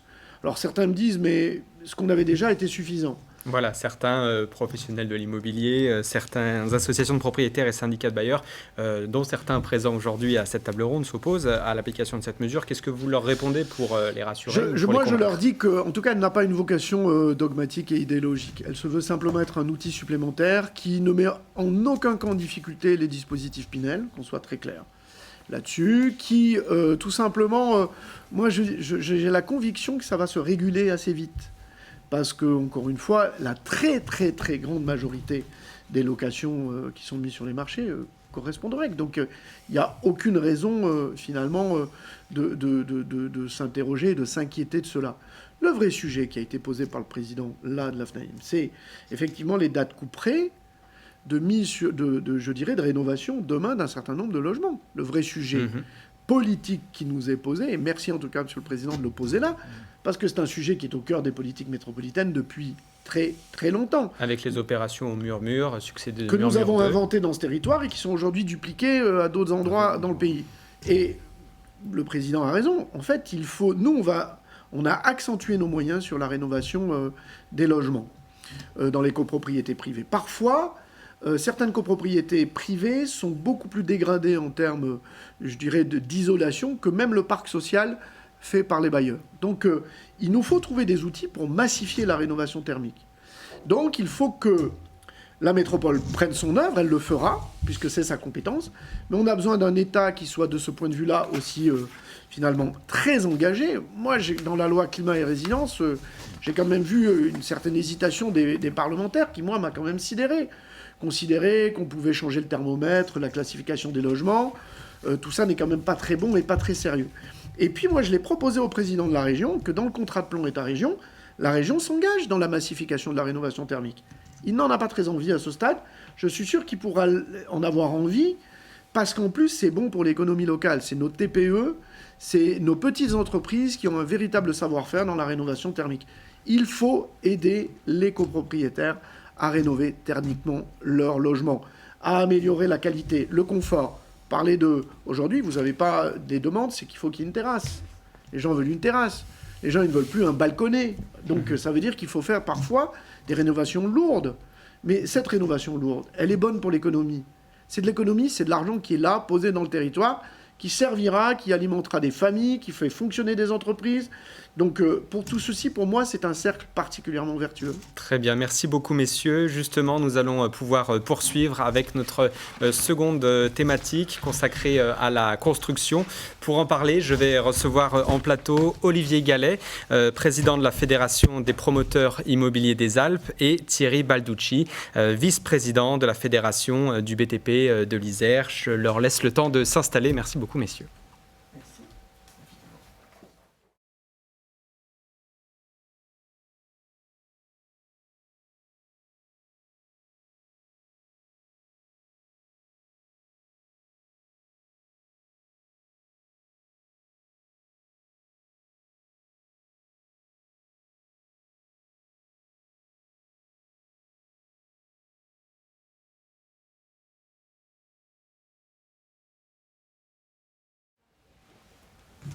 Voilà, on reprend donc en plateau pour parler de cette thématique de la construction. Olivier Gallet, président de la Fédération des promoteurs immobiliers des Alpes, et Thierry Balducci, vice-président de la Fédération du BTP de l'Isère. Alors Olivier Gallet, comment s'est comporté le marché du logement collectif neuf en Isère, en comparaison peut-être avec les années précédentes et la situation sur les départements voisins? Bonjour Victor, bonjour à toutes, bonjour à tous qui nous regardez. Écoutez, l'année 2020, sans surprise, vous le savez, c'est l'année Covid. On a été frappé par ce cataclysme qui nous a tous touchés. Alors c'est une crise très importante, puisqu'à partir du 17 mars, on a été complètement arrêté, aussi bien sur les chantiers, et le président de la FEB en parlera, que sur nos bureaux de vente et dans nos agences pour pouvoir rencontrer nos clients. Donc en gros, si vous voulez, on a eu 2 mois quasiment de blanc dans lequel l'activité commerciale a été ralentie. Alors ça se traduit globalement, sans vous assommer trop de chiffres, au niveau national par une baisse de 23% du nombre de réservations. Je parle de réservations de logements collectifs. Au niveau régional, dans la grande région Rhône-Alpes, Auvergne, de 23% également. Après, sur l'arc alpin, les situations sont très contrastées, puisque nous sommes en Isère ici, je vous dirais simplement qu'on a sur Grenoble une baisse de 14% sur 2020 du nombre de nos réservations.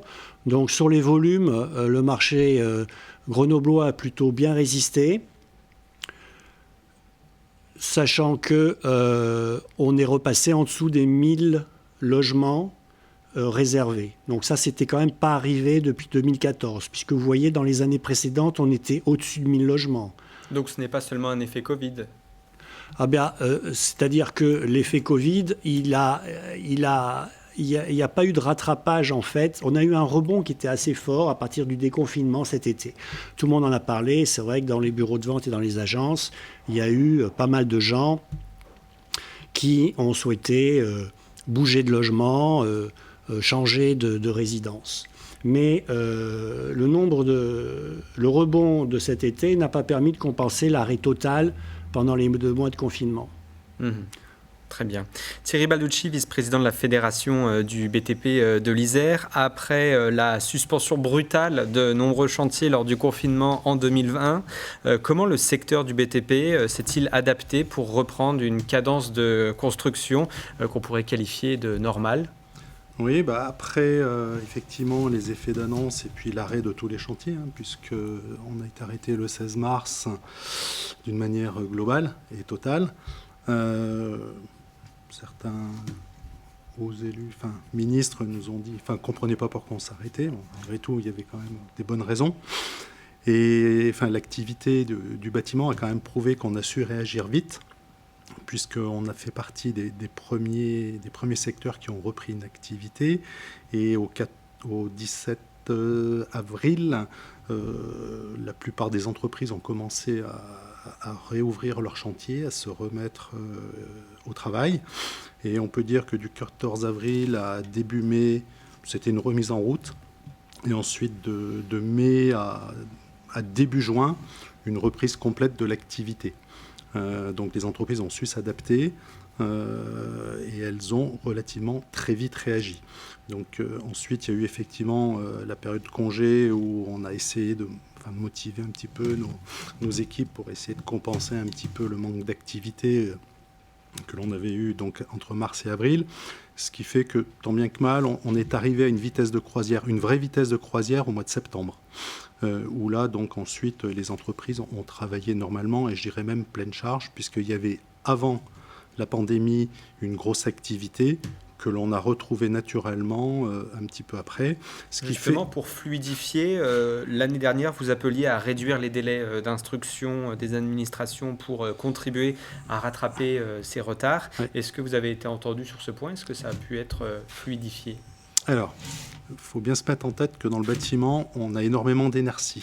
Donc ce que l'on a dit l'année passée à cette époque-là est toujours d'actualité. Je dirais même, elle s'est empirée, puisqu'on n'est pas sans savoir qu'il y a eu pas mal de secteurs où il y a eu des changements de municipalité, et qu'aujourd'hui, on est plutôt sur du non-construction. Tout le monde veut un logement de meilleure qualité, par contre, il ne faut pas qu'on construise. Donc aujourd'hui, je dirais que je suis encore plus inquiet que l'année passée sur ce niveau. Certes, on ne l'a pas encore senti, parce qu'on était sur un niveau d'activité très important. Il reste encore correct pour cette année. Par contre, une opération immobilière, et M. Gallet pourra me le confirmer, quand ça se passe vite, c'est 2 à 3 ans. Donc aujourd'hui, on n'est pas encore à 2 à 3 ans après le Covid.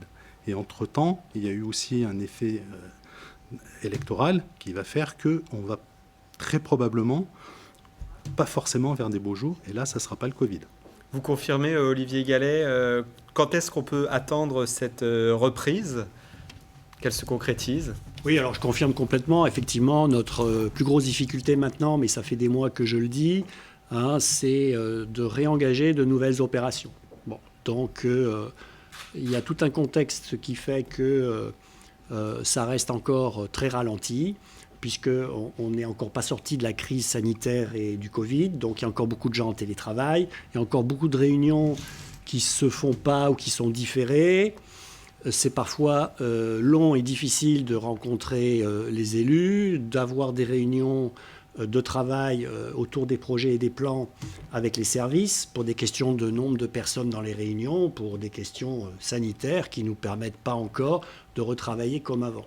Globalement, aujourd'hui, moi je considère que sur l'ensemble des nouveaux projets, on a perdu à peu près 8 mois.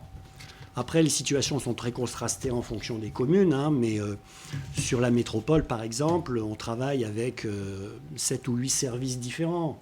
On est en lien avec chaque commune, mais on est aussi en lien avec des services de la métropole. Donc il y a beaucoup de gens à rencontrer lorsqu'on développe une nouvelle opération de logement collectif. Ça demande un travail ensemble, ça demande un certain nombre de réunions.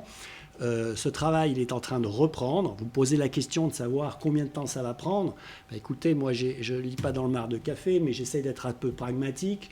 J'écoute tous les jours les actualités comme vous. Je vois qu'au niveau de la vaccination, on devrait être à peu près bien en France au mois de septembre, d'après ce que j'ai compris. Donc, on peut imaginer, j'entendais qu'on pourrait poser le masque au mois de septembre.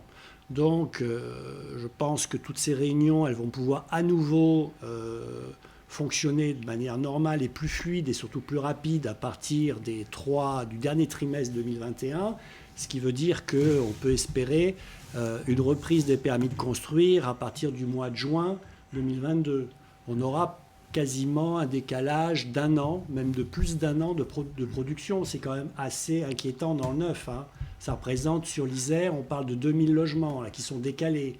Ce n'est pas des logements qui sont supprimés, attention, parce que nous avons continué de négocier des terrains et de signer des promesses de vente. C'est un décalage temporel important, voilà, sans compter que, bien évidemment, on est obligé, on travaille sur les communes qui ont changé d'élus, on travaille avec des nouvelles équipes qui doivent s'approprier le PLUI.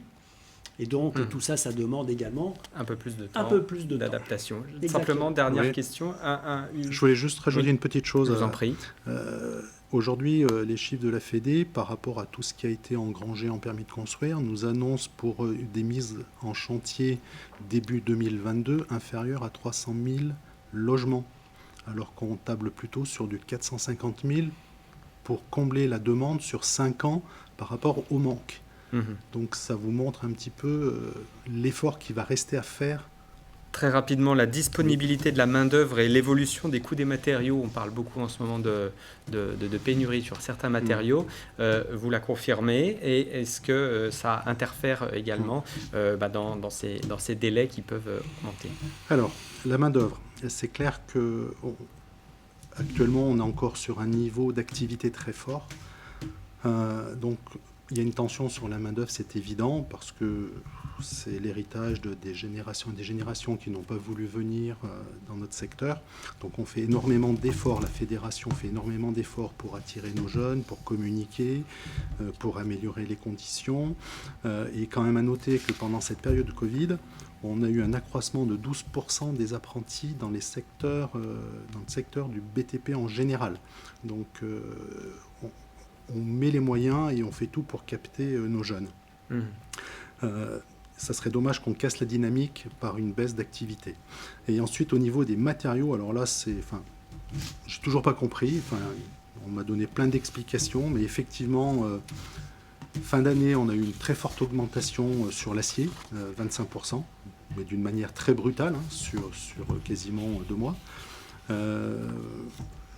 C'était de toute façon irrémédiable, on n'a pas eu le choix, donc il a fallu qu'on accepte, autrement on n'est pas livré. Donc même ce qui avait été convenu, de toute façon les prix convenus, c'était tout remis en question. Et ensuite, donc très vite, il y a tous les autres secteurs qui ont été aussi touchés, le bois. C'est étrange, mais le bois apparemment, il n'y a plus de bois, ou alors il est très cher. Les isolants, enfin tous les secteurs sont touchés. Et donc ça a commencé par une forte augmentation, et aujourd'hui, on risque d'aller vers une pénurie. Donc il y a des délais qui s'allongent, il y a certains matériaux où on nous annonce 3 à 4 mois de délai pour certains matériaux. Donc là, on va vraiment vers un réel problème. On espère que ça va s'inverser. Parce que les industriels ont repris leur travail et vont reproduire d'une manière normale, parce qu'elles l'avaient peut-être arrêté, parce que de peur qu'il y ait avoir une baisse d'activité. Est-ce que c'est du spéculatif? Est-ce que c'est vrai qu'il y a des problèmes, je dirais, de géoéconomie mondiale entre le Canada, les États-Unis, la Chine? Enfin, ouais, ça nous dépasse. Quoi qu'il en soit, aujourd'hui, les entreprises vivent des fortes augmentations avec un risque de pénurie certain. Très bien. Merci beaucoup, messieurs, pour cette table ronde. Nous allons passer à la troisième thématique.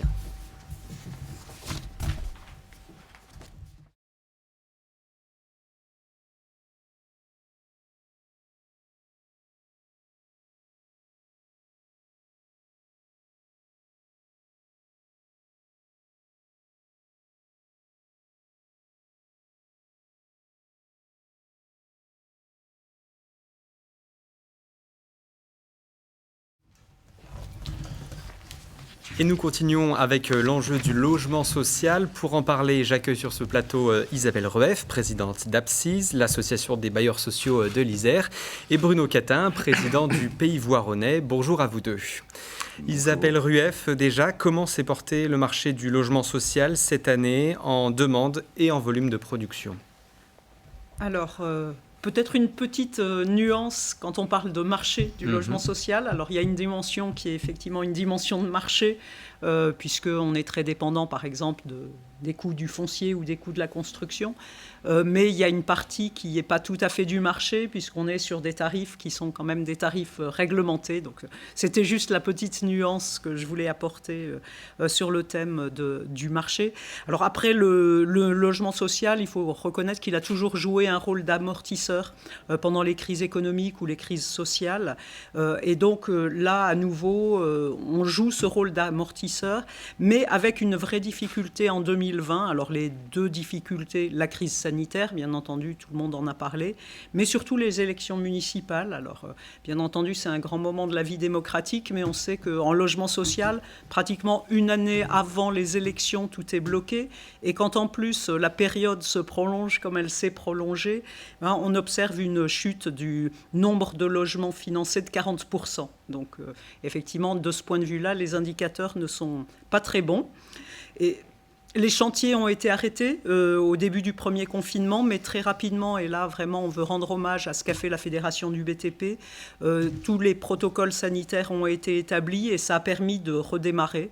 Et donc ça a permis là aux bailleurs sociaux, en tout cas en termes de production et de livraison, de rattraper une partie du retard. Le retard qui est pris au niveau des financements, on va le retrouver sur les années qui viennent, parce qu'effectivement, il faut plusieurs années pour produire. Je crois qu'au travers de leur action, les bailleurs sociaux ont réussi à soutenir la production de logements en Isère. Et ça, c'est très important au niveau de l'activité économique. Et c'est de l'emploi qui n'est pas délocalisable.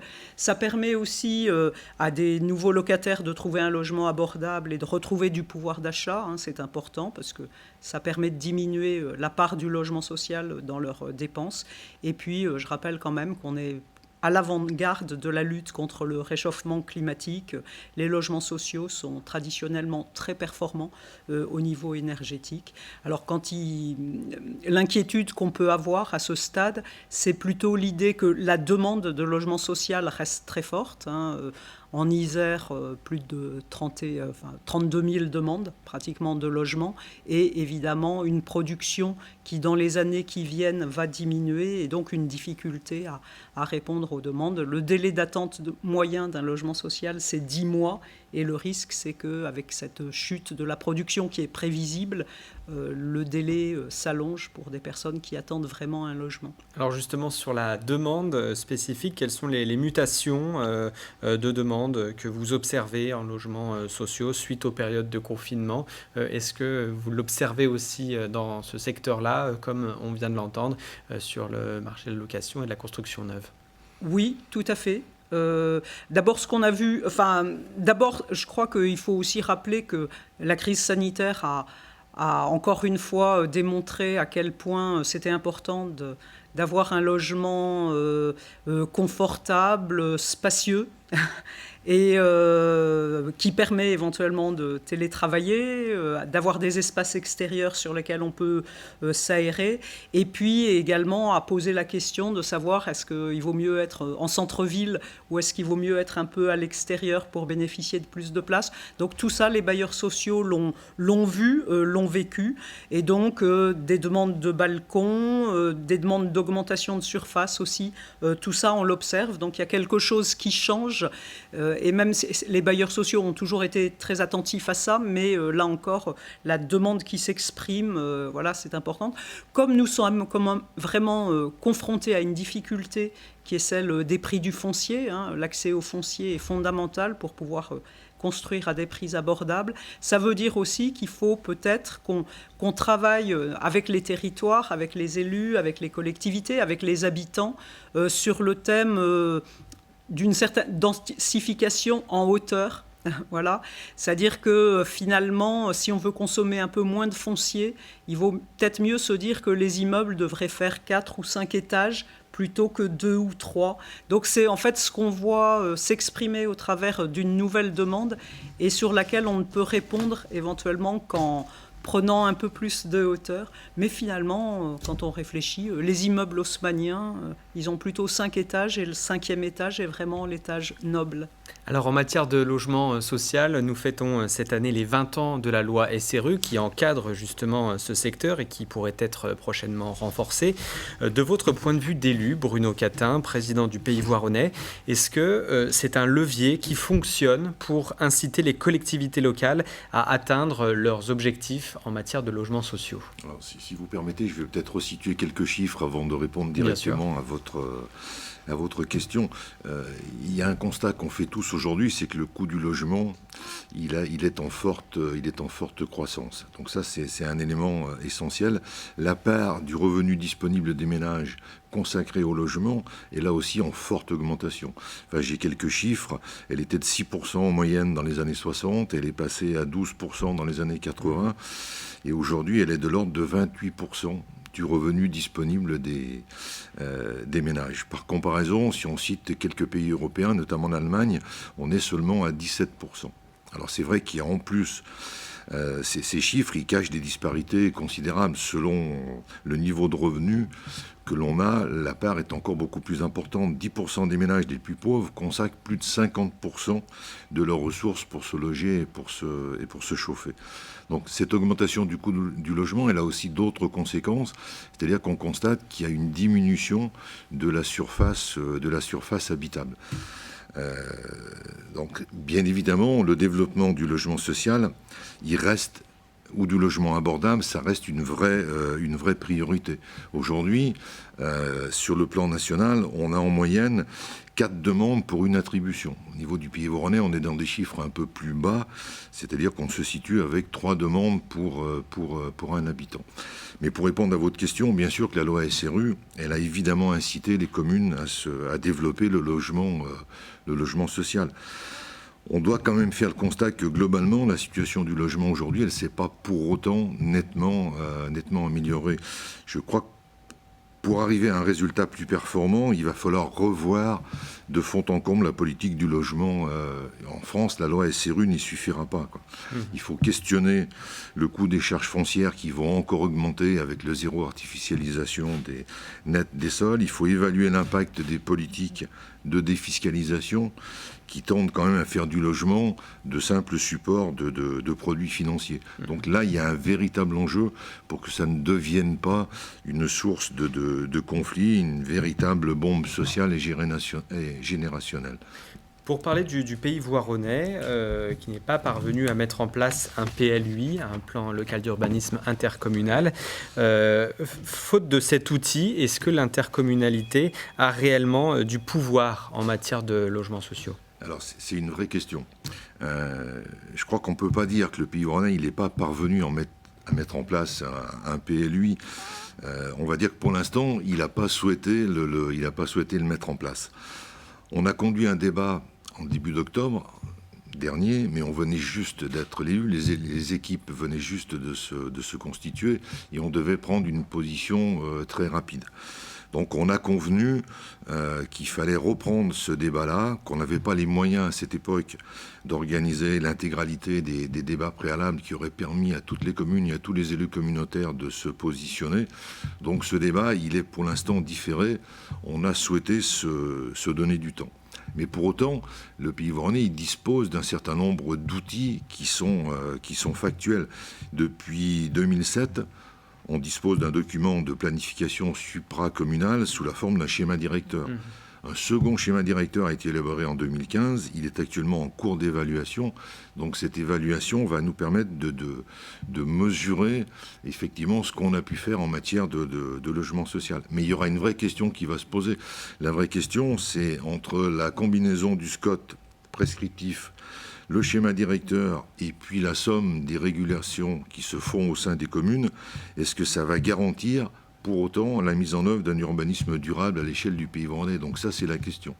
Et si la réponse, elle est négative, si la combinaison de ces éléments ne suffit pas, je pense qu'il faudra effectivement, pour garantir un urbanisme durable, il faudra se remettre autour de la table pour rediscuter de l'opportunité d'un PLUI. Mais le PLUI, aujourd'hui, c'est pas une fin en soi, c'est un outil. C'est un outil.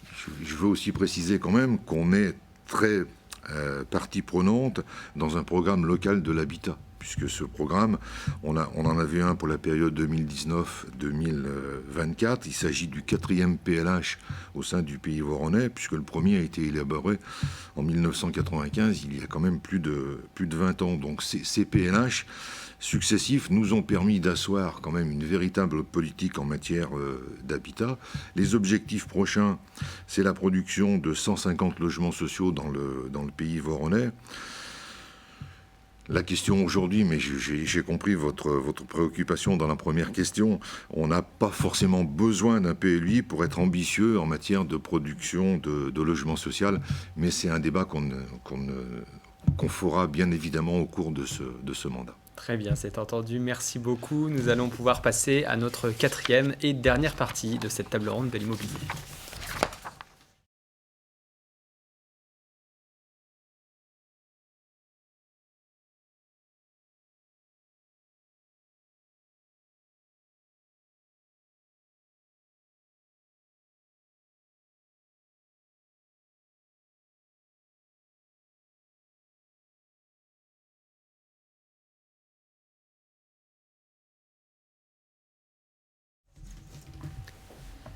Et enfin, nous terminons cette table ronde avec l'étape indispensable de tout projet immobilier, c'est évidemment le financement. Ce sont donc deux banquiers qui s'installent sur ce plateau pour en parler. Cyril Brun, directeur général adjoint de la Banque Populaire Auvergne-Rhône-Alpes, et Vincent Mouvroux, directeur général adjoint du Crédit Agricole Sud-Rhône-Alpes. Bonjour messieurs. Bonjour. Cyril Brun, la crise sanitaire et ses effets économiques ont-ils rendu l'accès au financement de projets immobiliers plus compliqué ? Alors, clairement, la réponse est non. Voilà, tout simplement parce que il y a la conjonction de deux éléments. Premier élément, j'allais dire tous les dispositifs qui ont été mis en œuvre au niveau des banques et au niveau de l'État pour soutenir les entreprises ont eu leur effet sur l'année 2020 et donc les défaillances d'entreprises, donc le chômage n'a pas été massif, contrairement d'ailleurs à l'année 2008. Ça, c'est le premier effet. Le deuxième élément, c'est que les banques, nos établissements respectifs avec Vincent, savent que c'est un moment clé, l'acquisition de sa résidence principale, l'acquisition d'une résidence locative. C'est un moment clé de la vie d'un ménage, de la vie d'une famille. Et donc, c'est un moment clé que nous vivons avec nos clients. Donc la volonté de les accompagner durant ce moment clé est décisif, parce qu'on joue ensemble avec notre client la fidélité pour des années entre la banque et son client. Donc clairement, la crise n'a absolument pas rendu plus difficile l'accès au crédit, et la volonté des banques d'accompagner leurs clients sur ce projet de vie reste au beau fixe. Alors je crois que vous aviez préparé quelques chiffres pour illustrer vos propos. Qu'est-ce que vous pouvez commenter de ces chiffres ? Ce diagramme, en fait, il est lié à une étude qui est très récente, qui date du mois de mars, et qui nous donne une vision sur un horizon de 10 ans, entre 2011 et 2021. Comment a évolué finalement le pouvoir d'achat des ménages sur chacune des villes qui sont notées, au vu de l'évolution des prix, dont vous avez largement parlé dans les tables rondes précédentes, et également la baisse des taux, puisqu'en fait, l'autre élément majeur, c'est que les taux sont à leur plus bas historique. Alors vous allez me dire, chaque année, vous m'invitez, je vous dis, là, les taux sont à leur plus bas historique. Eh bien, écoutez, je ne me dément pas cette année, puisque, encore une fois, les taux ont baissé durant l'année 2020. Voilà. Et vous le voyez dans ce diagramme, en l'espace de 10 ans, un ménage grenoblois, en fait, pour le même budget, peut acquérir un logement de 17 mètres carrés plus grand que ce n'était le cas en 2011.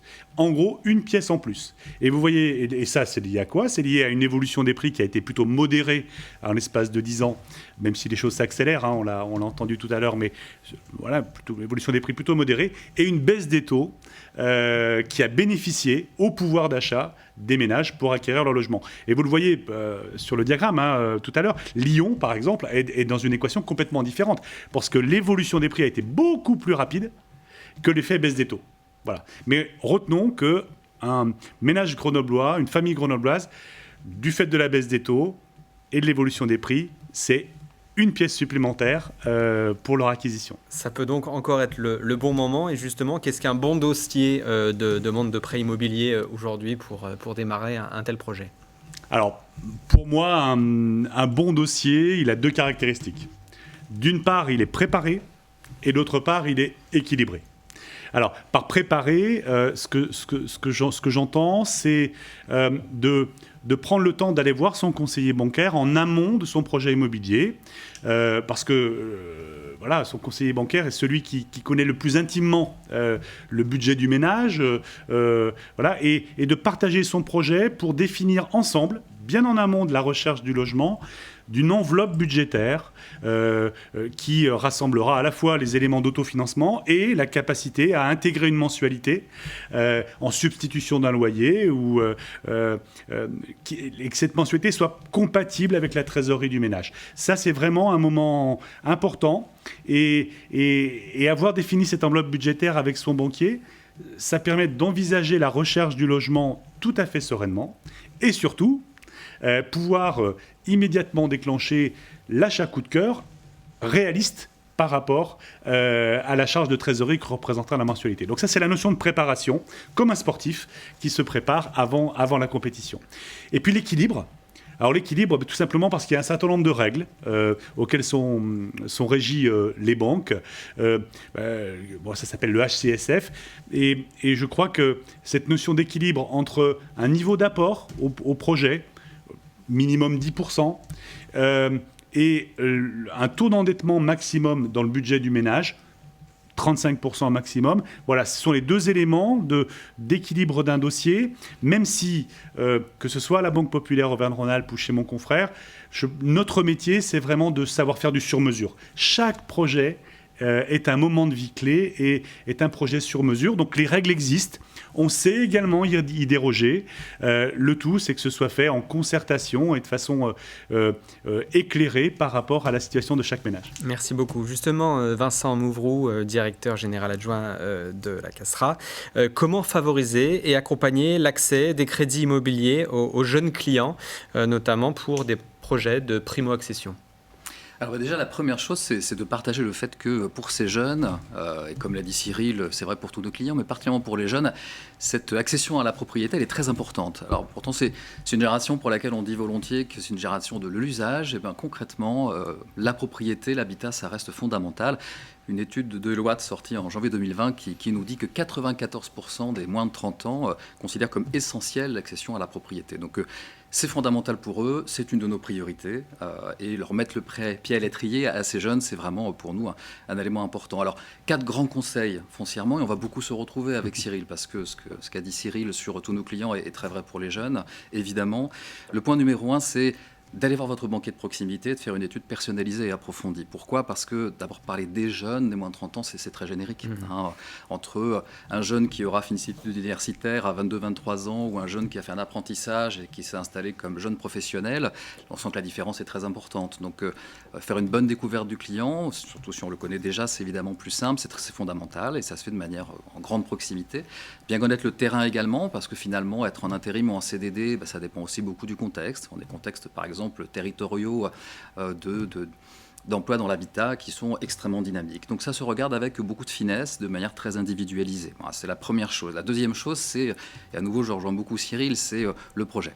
Le projet, il a besoin d'être préparé et le budget a besoin d'être adapté. Donc que ce soit dans le neuf ou dans l'ancien avec des travaux de rénovation énergétique, on en a beaucoup parlé sur ce plateau dans la matinée. Tout ça se prépare, s'anticipe et se chiffre.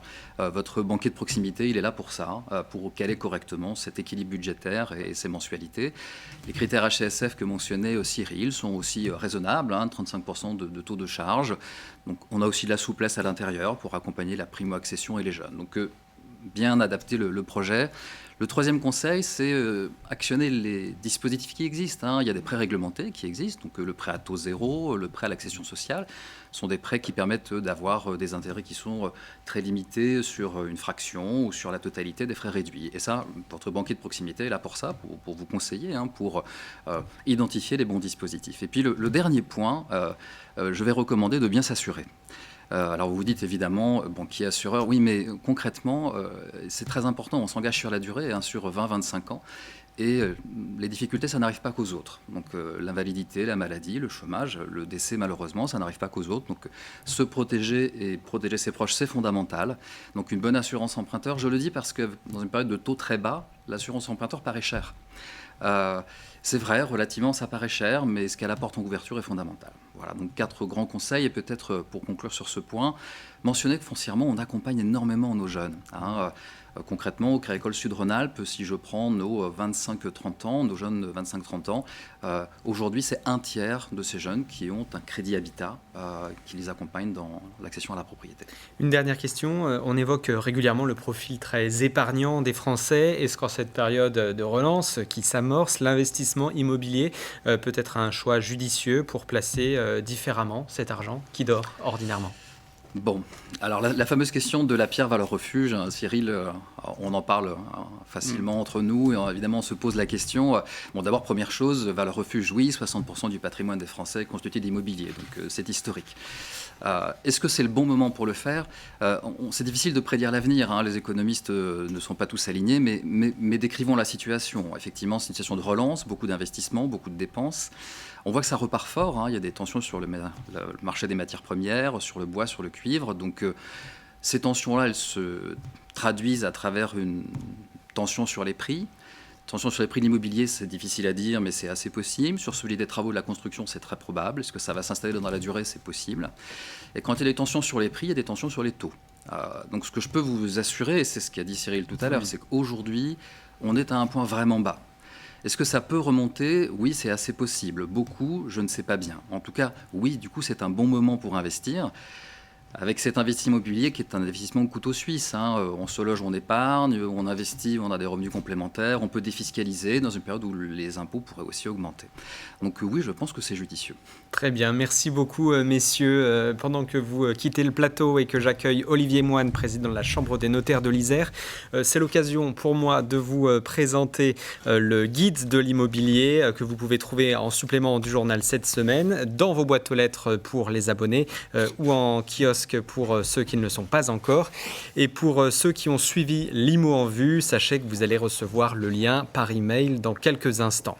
Vous retrouverez notamment à l'intérieur de ce guide toutes les actualités de l'immobilier en Isère dont nous venons de parler et encore bien davantage. Tous les chiffres du marché de l'immobilier en graphique et en iconographie. Par ailleurs, les tableaux des prix secteur par secteur avec les commentaires de nos experts. les bons plans de financement et quelques conseils en fiscalité et en gestion de patrimoine. Et puis enfin, quelques astuces d'aménagement et de décoration pour embellir votre intérieur. Tout ça, c'est dans le guide de l'immobilier, donc en supplément des affiches de Grenoble et du Dauphiné cette semaine. Merci beaucoup de votre attention. Merci d'avoir suivi cet événement de l'IMO en vue. Je cède la parole à Olivier Moine, président de la Chambre des notaires de l'Isère, pour le mot de la fin. C'est à vous. Et ben voilà, c'est le moment de conclure cette webconférence. Donc je ne peux que remercier l'ensemble des participants. Et je vous donne donc rendez-vous l'année prochaine à la Chambre des notaires, en présentiel, je l'espère, pour faire une présentation des chiffres de l'Observatoire de l'immobilier de l'Isère avec les différents acteurs de l'immobilier. À bientôt et merci beaucoup.